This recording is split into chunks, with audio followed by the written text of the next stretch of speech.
নমস্কার, হেসেল রোজগারে আপনাদের স্বাগত। আজ আমি শেয়ার করছি দারুণ স্বাদের সম্পূর্ণ নিরামিষ ঢেঁড়স পোস্ত। ভাতের সাথে খেতে তো দুর্দান্ত লাগেই, রুটির সাথেও বেশ লাগে। খুব সহজে ও খুব তাড়াতাড়ি এই ঢেঁড়স পোস্ত কিন্তু বানানো যায়। চলুন রেসিপিটা আপনাদের শেয়ার করি।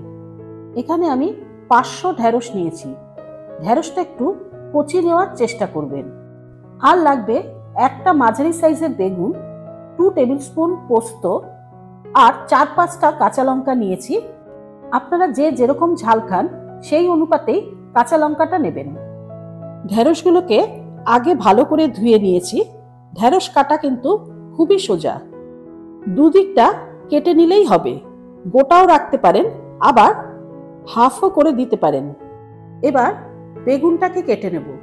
বেগুনটা কিন্তু একটু পাতলা পাতলা করে কাটতে হবে, খুব মোটা কাটলে ভালো লাগবে না, একটু পাতলা স্লাইস করতে হবে।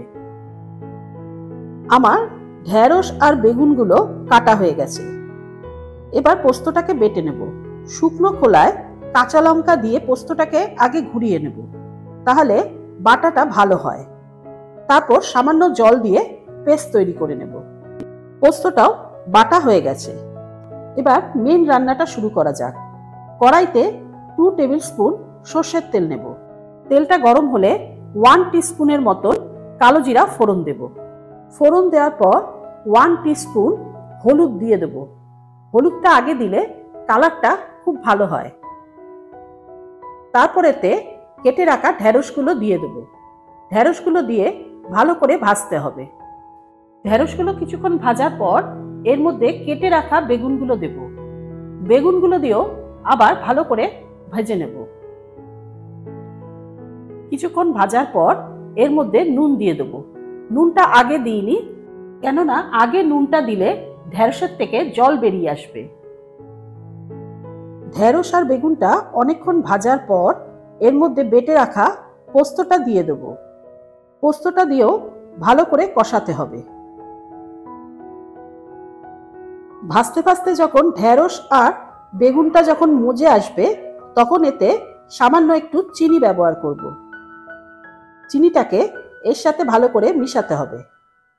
এই ঢেঁড়স পোস্ত কিন্তু সম্পূর্ণ নিরামিষ একটা রান্না। ভাতের সাথে খেতে তো দুর্দান্ত লাগেই, রুটির সাথেও বেশ লাগে। আর খুব সহজে আর খুব তাড়াতাড়ি এই ঢেঁড়স পোস্ত তৈরি করা যায়। যারা ঢেঁড়স ভালো খায় না তারাও এটা ভালো খাবে। এবার গ্যাসটা আমি বন্ধ করে দেবো।